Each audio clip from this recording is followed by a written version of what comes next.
After all the losses to Japan, the Japanese seemed invincible. The Allies were ready to fight back, mainly America because they still wanted revenge on Pearl Harbor.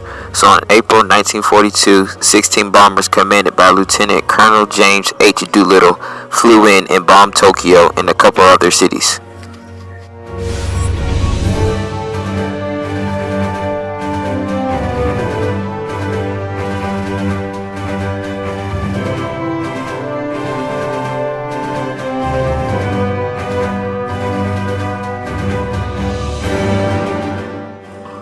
Although the attack did minimal damage, it lowered the Japanese morale and raised the Americans.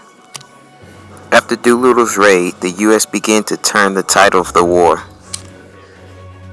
Early in May 1942, American and Australian forces intercepted a Japanese strike force headed for Port Moresby.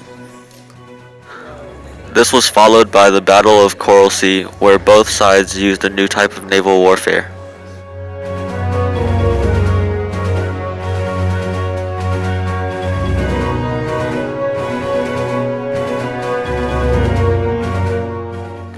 During this battle, the U.S. suffered more losses, but they stopped Japan's southward advance. Next, Japan targeted Midway Island, which was about 1,500 miles west of Hawaii.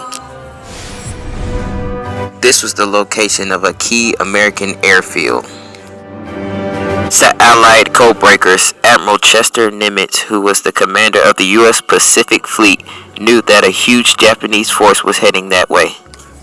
Admiral Yamamoto, leader of the Japanese fleet, hoped that heading to Midway Island would draw the entire U.S. Pacific Fleet to defend it, leaving Pearl Harbor vulnerable.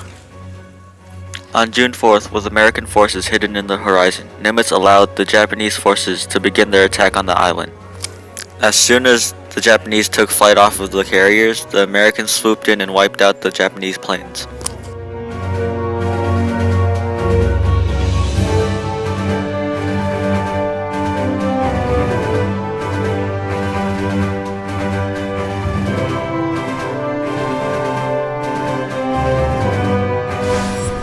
American pilots destroyed 332 Japanese planes and all 4 aircraft carriers.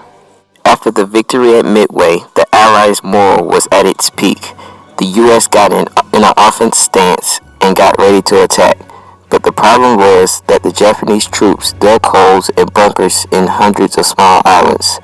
General Douglas MacArthur developed a plan to handle this.